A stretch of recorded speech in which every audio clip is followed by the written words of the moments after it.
Commissioner Reding, for somebody from the UK, for example, going abroad to another EU country, finding themselves a victim of crime, what difference will this legislation make? It will make a huge difference because victims of crime are nowhere now. Nobody cares for them, nobody takes them serious. And if they are in a foreign land where they do not know the language, where they do not know the court procedures, they are really lost.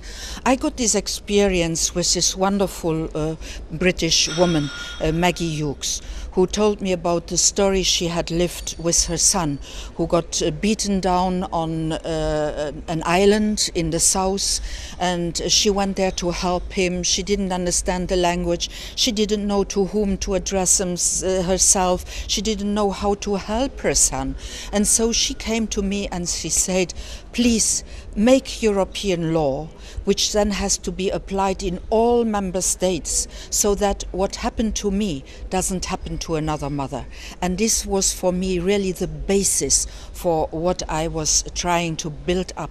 And I'm so grateful to the European Parliament that the parliamentarians invested their work, their ideas, their dreams also of a better Europe into this position. And now we have new law which will permit victims to be taken serious. Victims, also their families, to be helped wherever they are, in the language they understand.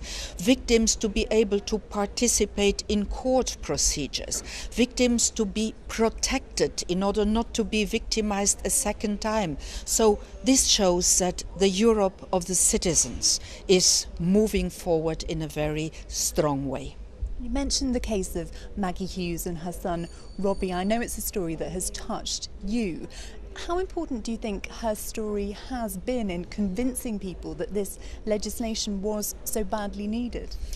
Well, I do not think that you can do legislation out of the blue, just for making legislation. Legislation has to serve something. It has to serve the citizen. It has to make the life of the citizen better. And that is exactly what the Hughes case has brought us as an insight, because you could understand so well, you could imagine this mother being completely lost, having her son badly hurt and not knowing how to help him and what to do, and what a terrible story.